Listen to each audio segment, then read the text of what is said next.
Retired Army First Sergeant Richard Cobb joins fellow veterans in placing flags at the graves of veterans at Forest City Cemetery in South Portland on Friday. Cobb will march in a one-man Memorial Day parade on Congress Street in Portland on Monday.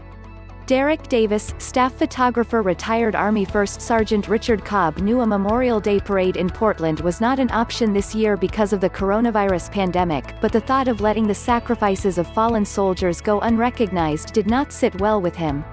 "This is the one time a year we have an opportunity to honor our veterans who led the way for us," Cobb said. "Even going through this COVID situation, we can't forget about our veterans. If it wasn't for them paving the way for us and giving their all, we wouldn't be here today." On Monday morning, Cobb, 62, will march from Longfellow Square to Monument Square in a one-man parade to lay a wreath at the Our Ladies of Victory monument. He will be escorted by 2 police vehicles. "I'm going to represent all of our fallen soldiers and the veterans still with us. It's the right thing to do," he said. "I think everyone will have their own feelings and opinions when they see one person by himself marching with the colors of our nation down Congress Street. It will remind them of what used to be." Limits on crowds larger than 10 have forced the cancellation of traditional Memorial Day parades and ceremonies, but veterans groups and municipal officials across Maine are finding other ways to honor fallen veterans.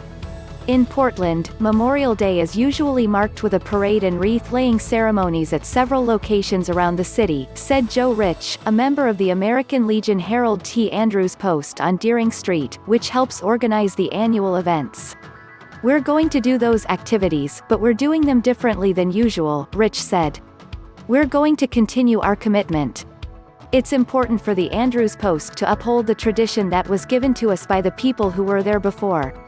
Those activities include putting more than 1,500 flags on the graves of veterans at Forest City Cemetery in South Portland." Cobb, a Bronze Star recipient who served in the Army for 20 years, was among the veterans who placed those flags on Friday. Though people will not be able to gather together on Monday, Cobb said he would like them to pause and reflect on the significance of the day.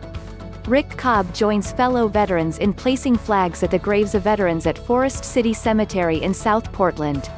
Army retired First Sergeant Richard Cobb, 62, of Saco, will march in a one-man parade on Monday down Congress Street in Portland.